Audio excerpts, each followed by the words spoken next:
म्हणजे जो अभ्यासक्रम आपल्याला दिलेला आहे देव मंडळीवरती ख्रिस्ताने मंडळीवरती प्रीती केली, त्यामधला तिसरा धडा आहे स्थानिक मंडळी. आपण नेहमी वारंवार स्थानिक मंडळी असं बोलतो, आणि स्थानिक मंडळी काय आहे, कशी आहे, किंवा त्याच्याविषयी पवित्र शास्त्र काय सांगतो किंवा कसं पाहतं, हे अनेकदा आपल्याला समजून येत नाही. स्थानिक मंडळीमध्ये कोणते घटक आहेत त्याच्याविषयी नव्या करारामध्ये आम्हाला स्पष्टरित्या सांगून ठेवलेलं आहे. स्थानिक मंडळी ही वैश्विक मंडळीचं एक छोटं प्रतिरूप आहे. वैश्विक मंडळी म्हणजे इंग्रजीमध्ये आपण युनिव्हर्सल किंवा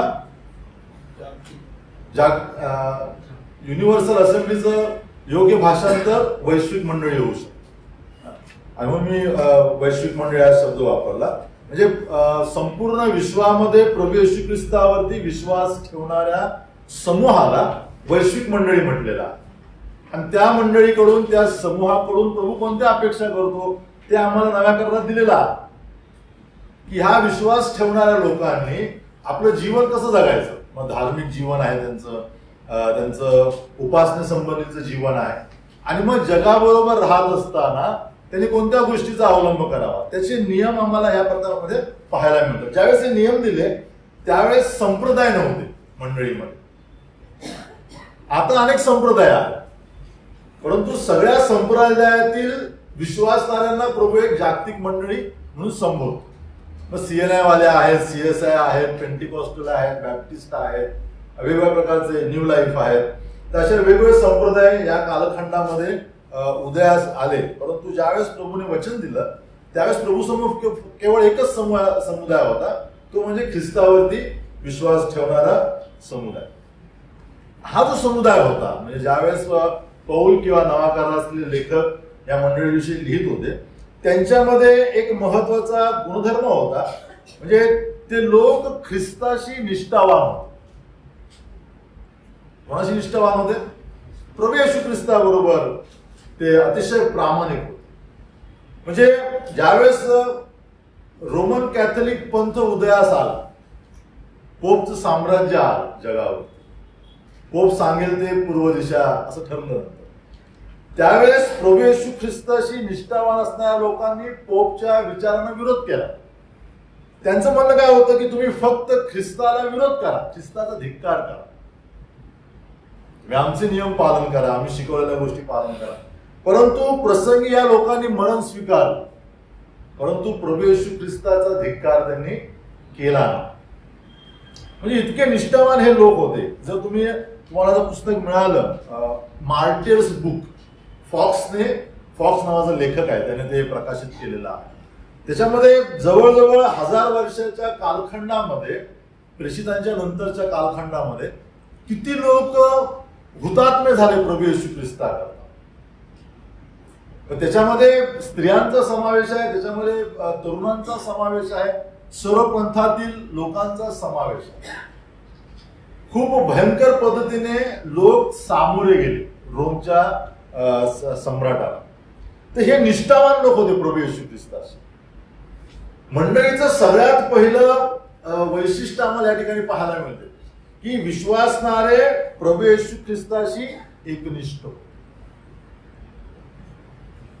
ज्यावेळेस एखादा व्यक्ती तारण पावतो, मंडळी सांगते आणि त्याला बाप्तिस्म्याकरता तयार केलं जातं. अलीकडे क्लास दिले जातात ना बाप्तिस्म्याचे. बदल मी 8 क्लास केलेले आहेत, मग मी बाप्तिस्म्याला तयार आहे. क्लासमुळे मनुष्य बाप्तिस्म्याला तयार होत नाही. ही प्रथा कुठं आली माहित नाही. अलीकडच्या काळामध्ये आपल्या मंडळांमध्ये देखील आलेली आहे प्रथा की आम्ही क्लासेस केलेले आहेत. किंवा जे आई वडील सांगतात की ब्रदर मुलीने क्लासेस अटेंड केलेत. क्लास अटेंड केला म्हणजे बाप्तिस्मा करता तुम्ही क्वालिफाय होत नाही. आपला विषय नाही बाप्तिस्मा.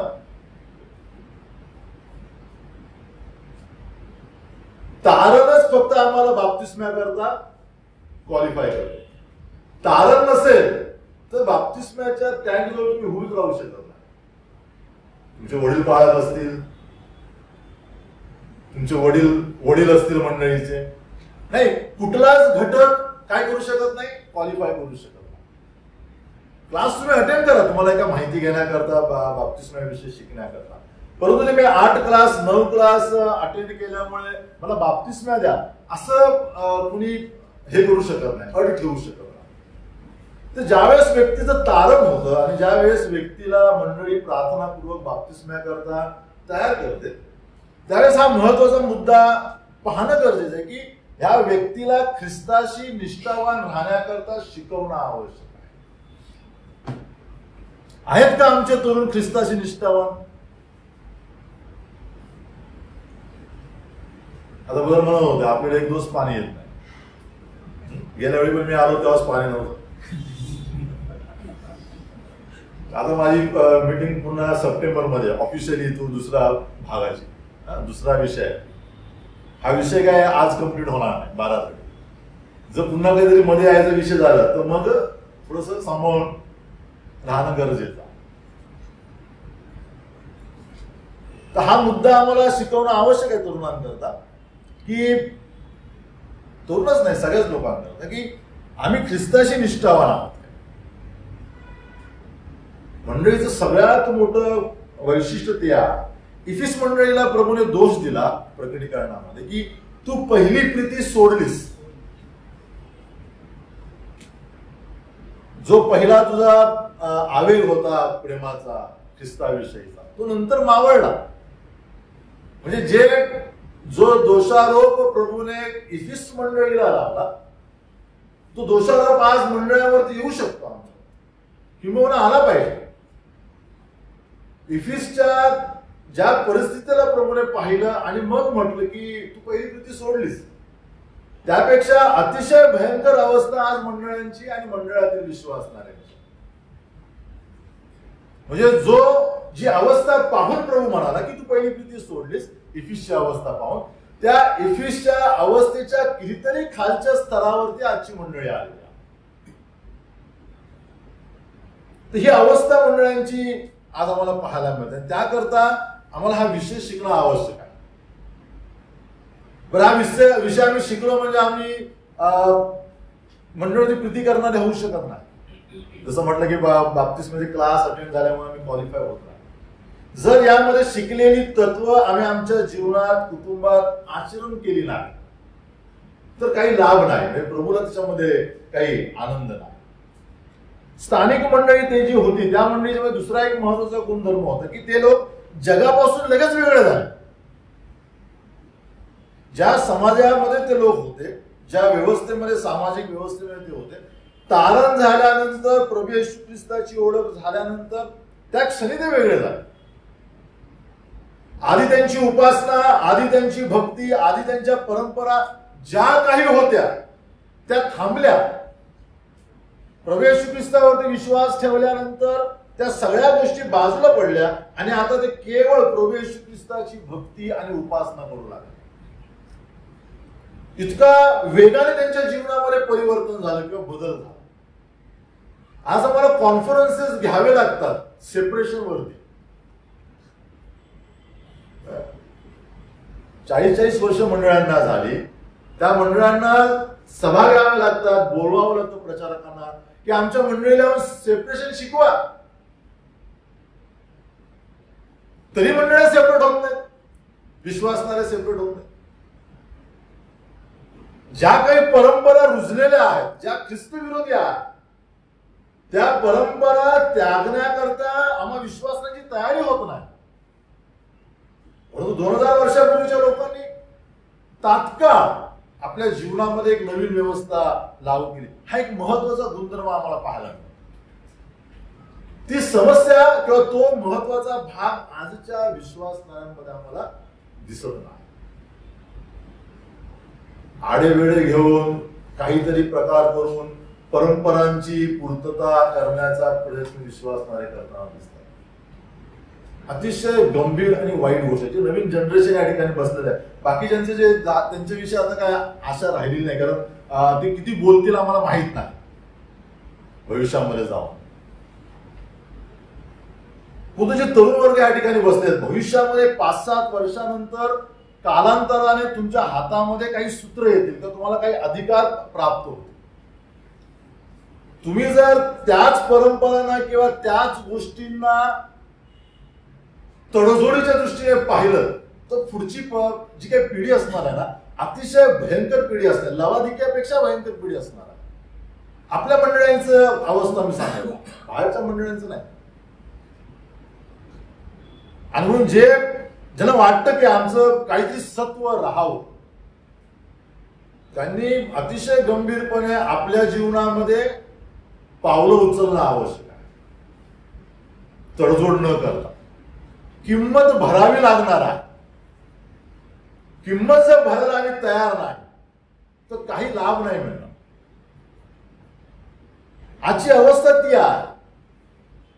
मी याकरता हे म्हटलं की जुन्या लोकांकडनं आता जास्त आपण अपेक्षा करू शकतो. एक वयानुसार तो आवेल कमी होऊ शकतो, परंतु कालांतराने तुमच्या हातामध्ये काही संस्था किंवा काही सेवा येऊ शकते. आता तुम्ही सेवेला जाता, शेवगाव सारख्या भागामध्ये तुमची सेवा चालू आहे.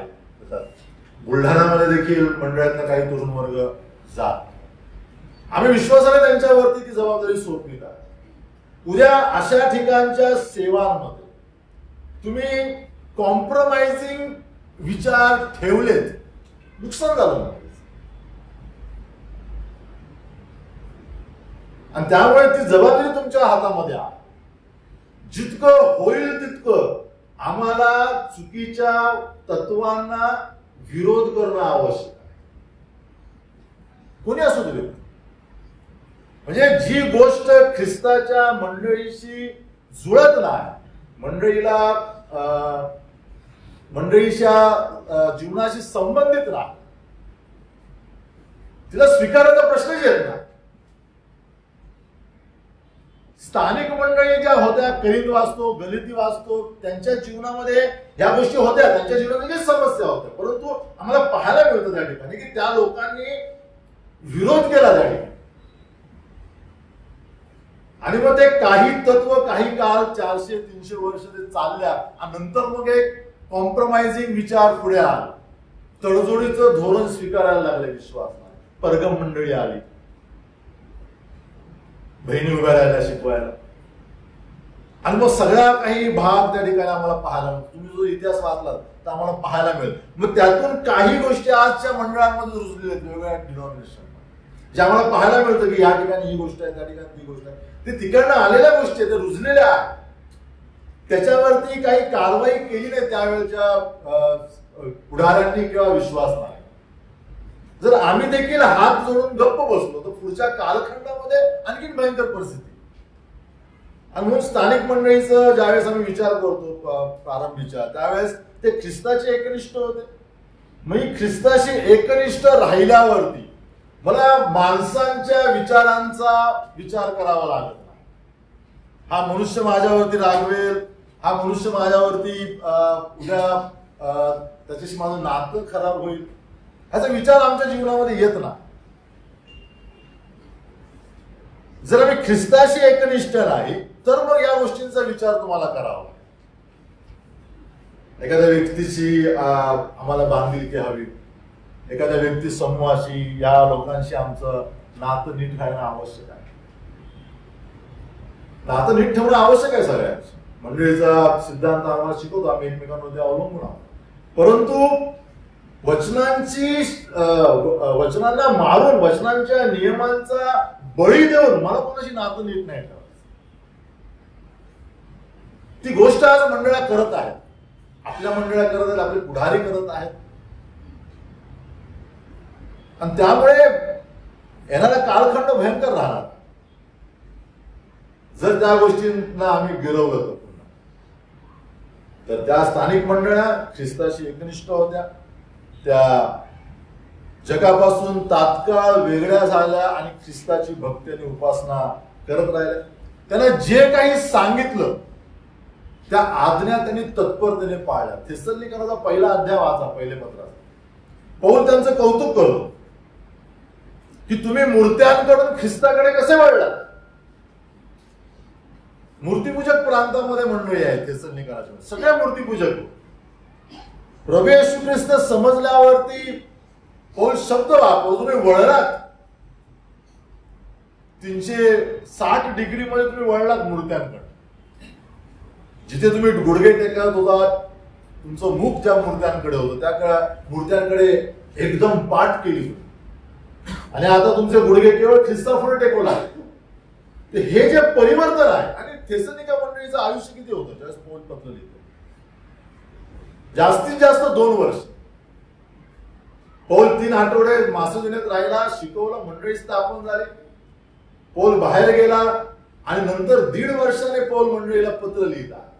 पहिले थेसलोनिकराचं पत्र हे मंडळी स्थापन झाल्यानंतर 1.5 ते 2 वर्षाच्या कालखंडामध्ये पौलाने लिहिलेलं आहे. आणि त्यांच्या जीवनामध्ये हे परिवर्तन पाहून पौल त्यांचं काय करत आहे? त्यांची स्तुती किंवा प्रशंसा करत आहे. इतक्या वेगाने त्यांच्या वर्तनामध्ये काय झालेला आहे? बदल झालेला आहे. आम्हाला किती वर्ष झालेत?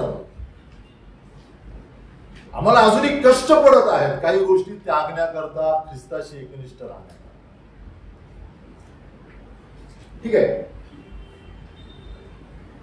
स्थानिक मंडळी आणि नव्या कराराची मंडळी आम्हाला चांगलं माहिती आहे की नव्या करारामध्ये जे सिद्धांत दिलेले आहेत ते सिद्धांतांचं पालन करणारी मंडळी नव्या करारामध्ये मंडळी. आपण बोलताना नेहमी म्हणतो की नव्या कराराच्या आधारावरती स्थापन झालेली मंडळी. त्याच्यामध्ये मनुष्याच्या नियमांचा प्रादुर्भाव नाही. नव्या कराराची मंडळी प्रभूने सांगितली, प्रेषितांनी लिहिलेल्याप्रमाणे सांगितली, त्याच्यामध्ये जुन्या यहुदी धर्माचा प्रभाव नाही. आता ज्या मंडळ्या अनेक आहेत त्याच्यामध्ये त्या लोकांनी अनेक गोष्टी घेतलेल्या आहेत, उसण्या घेतलेल्या आहेत. यहुदी धर्माच्या याजकीय पदाचा खूप मोठा प्रभाव पाळकीय पदावरती आम्हाला पाहायला मिळतो. मोठमोठ्या चर्चमध्ये जे पाळक आहेत, मोठमोठ्या चर्चमध्ये पाळकीय व्यवस्था त्यांनी ठेवलेली आहे. काही ठिकाणी जसा कोश आणला जायचा जुन्या काळात, तसा मेजाचं सामान आणलं जातं. तसं मेजाचं सामान घेऊन जातात, कोश घेऊन गेल्या. पहिला याजक जातो, मग त्यानंतर मंडळीतले काही ठराविक बंधुजन जातात. तर ह्या व्यवस्था त्यांनी मनुष्याच्या परंपरेने लावून दिलेल्या व्यवस्था, त्याच्यावरती प्रभाव आहे त्यांच्या त्या व्यवस्थेवरती, त्यांच्या सगळ्या कामकाजावर. परंतु आम्ही जी मंडळी, ज्याप्रमाणे आमच्या मंडळीची व्यवस्था, आम्ही नव्या कराराच्या आधारावरती आपली मंडळीची व्यवस्था चालवली जाते. त्याच्यामध्ये जुन्या करारातील यहुदी धर्माचा कुठलाही प्रभाव नाही. त्याचबरोबर अन्य राष्ट्रातील धार्मिक व्यवस्थेचा देखील प्रभाव नाही. सर्व बाह्य प्रभावापासून मुक्त असणारी व्यवस्था म्हणजे मंडळी, नव्या करारातील मंडळी. तर आम्हाला हे तत्व जपणं आवश्यक आहे. एखादी व्यवस्था चालू करताना मंडळीमध्ये हे पाहणं आवश्यक आहे. त्याला नव्या करारामध्ये आधार आहे का, किंवा ही एखादी व्यवस्था चालू केल्यानंतर नव्या करारातील व्यवस्थेला तडा जाऊ शकतो. हे पाहणं मंडळीतील पुढाऱ्यांचं, मंडळीतील जबाबदार बंधूंचं काम. त्याच्यानंतर या धड्यामध्ये मंडळीच्या नावावरती त्या लेखकाने काही भाष्य केलेला. जर नव्या करारातील मंडळींची नावं आम्ही बघितली तर आम्ही त्या ठिकाणी पाहतो करिंथ येथील मंडळी,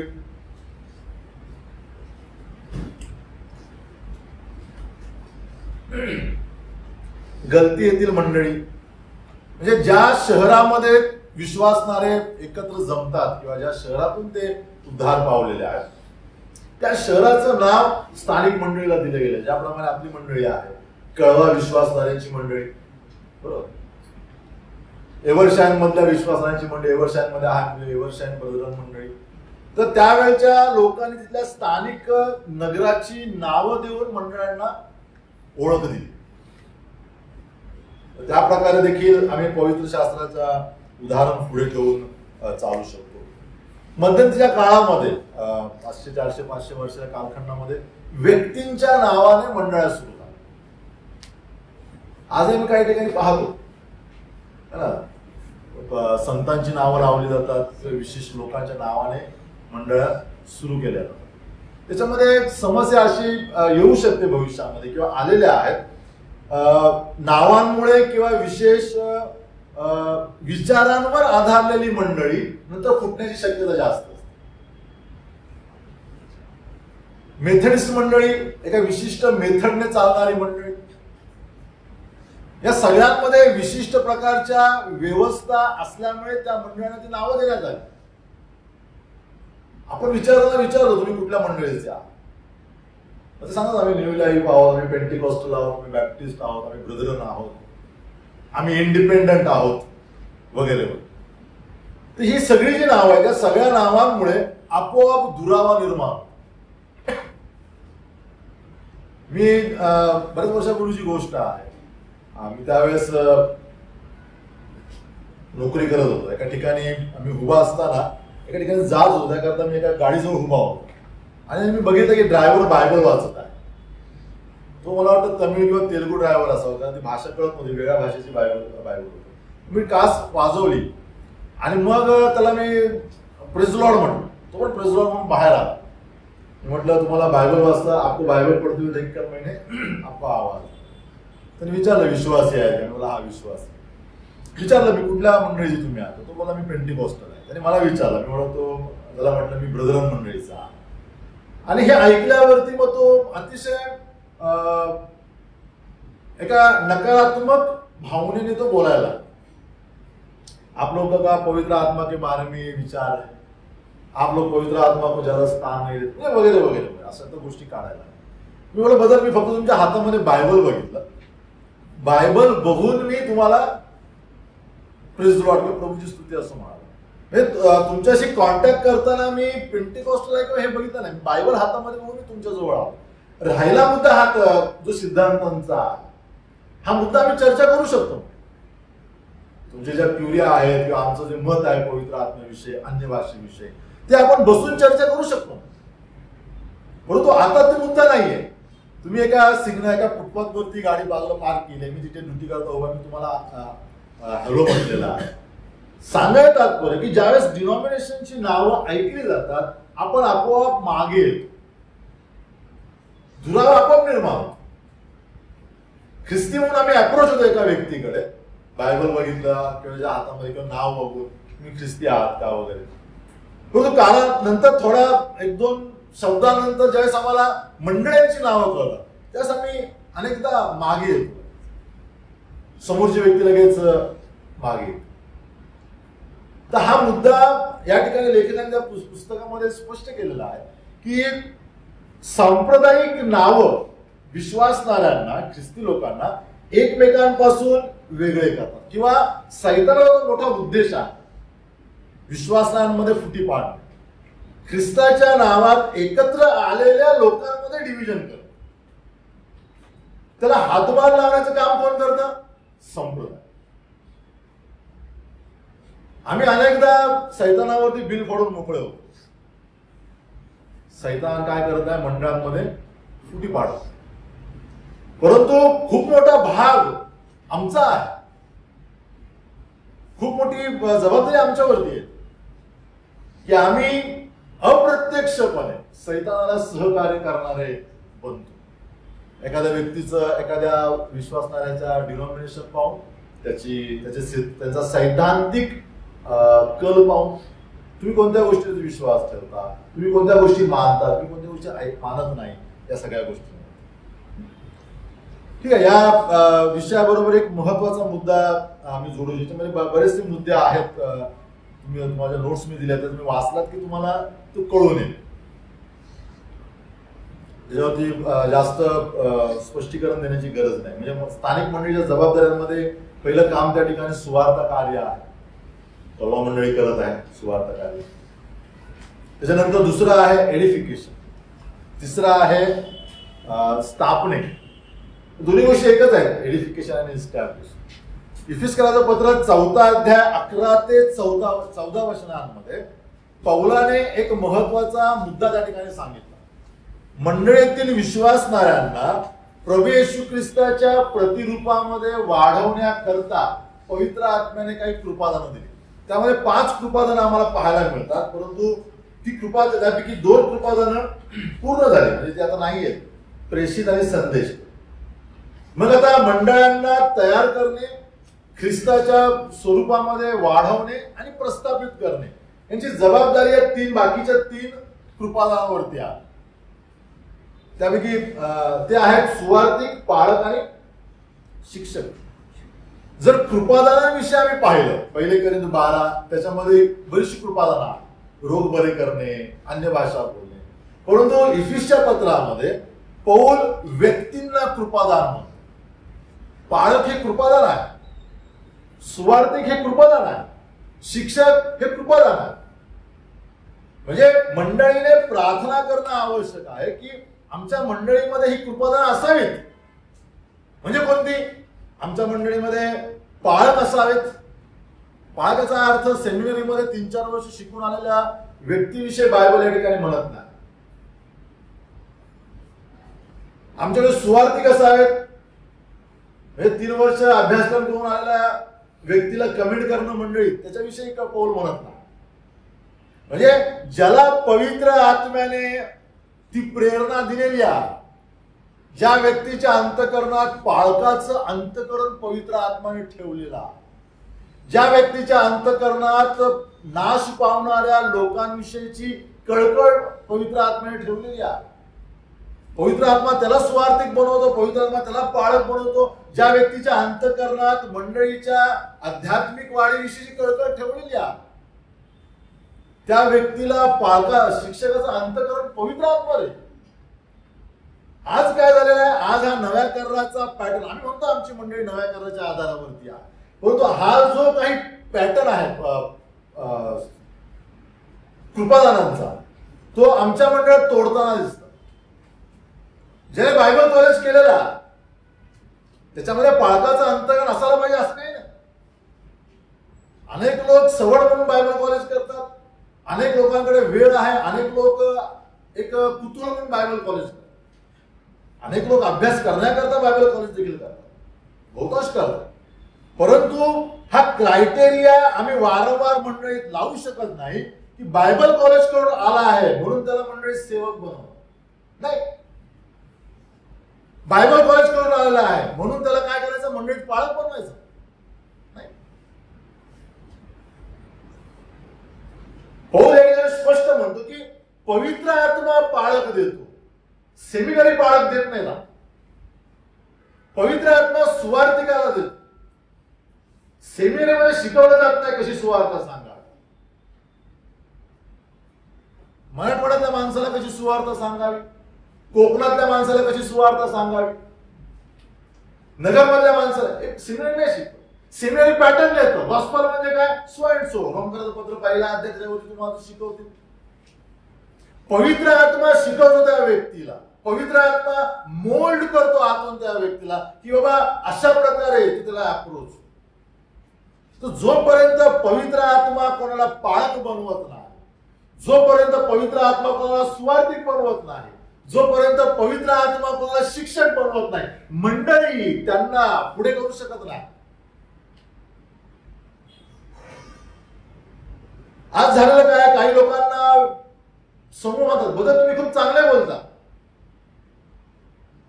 पाळक व्हा, आणि मध्ये पाळक होतं. चांगले बोलणं म्हणजे पाळकाचं क्वालिफिकेशन आहे का? नाही. आमच्यापेक्षा चांगलं वक्तृत्व राजकारणी लोकांचा आहे. डिबेट बघा, बीजेपीचे प्रवक्ते बघा, काँग्रेसचे प्रवक्ते बघा, काय नॉलेज आहे त्यांच्याकडे. कुठलाही विषय काढा, त्यांच्याकडे उत्तर आहे. म्हणजे वक्तृत्व हे पाळकाचं किंवा सुवार्तिकाचं क्वालिफिकेशन नाही.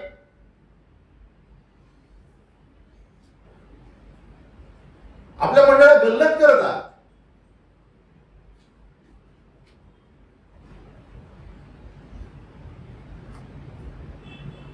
पौल जे या ठिकाणी ज्या पवित्र आत्म्याच्या दानाविषयी म्हणतो बघा, ते वचन मी वाचतो. आणि त्यानेच कोणी प्रेषित, कोणी संदेष्टे, कोणी सुवार्तिक, कोणी पाळक व शिक्षक असे नेमून दिले. बाबा तू पाळक व्हायचंस. मंडळीला दाखवतो प्रभू हा पाळक आहे, मंडळीला दाखवतो प्रभू याला सुवार्तिकाचं अंतःकरण आहे, याच्याकडे शिक्षकाचं मन आहे. कोण दाखवतो? पवित्र आत्मा. बघा तुम्ही खूप चांगले बोलता, शिक्षक व्हा, असा पण तुमचा बिझनेस चालत नाही, अशी पण तुम्हाला नोकरी नाही. अनेक त्याकरता सुवार्थिक झालेल्या, लग्न होत नाही, कोणतरी मुलगी देईल, अनेकांना नोकऱ्या नाहीत, अनेकांचे बिझनेस ठप्प झालेले आहेत, अनेकांना काही करता येत नाही. सगळ्यात सोपा मार्ग आज ख्रिस्ती तरुणांकडे आहे, सुवार्थिक बनणे. मंडळ ऑलरेडी दबघाईला आलेले आहेत, मंडळ लगेच तयार होतात, कारण मंडळीतील पुढाऱ्यांना जबाबदारी नको आहे. तुम्ही सुवार्थिक व्हायला तयार आहे, पाळत व्हायला तयार आहे, आम्ही करतो तुम्हाला कमेंट, म्हणजे मी मोकळा. आता काय, या व्यक्तीच्या खांद्यावरती सगळं द्या, बायबल स्टडी याच्यावर द्या, रविवारची आराधना त्याच्यावरती द्या, सुवार्थिक सभा त्याच्यावर द्या, मी मोकळा. आज कुठे मी नगरला, आज कुठे मी गावी, आज कुठे मी केरळमध्ये, आज कुठे मी या लग्नाला. मंडळीचे बायबल स्टडी सेवक आहेत,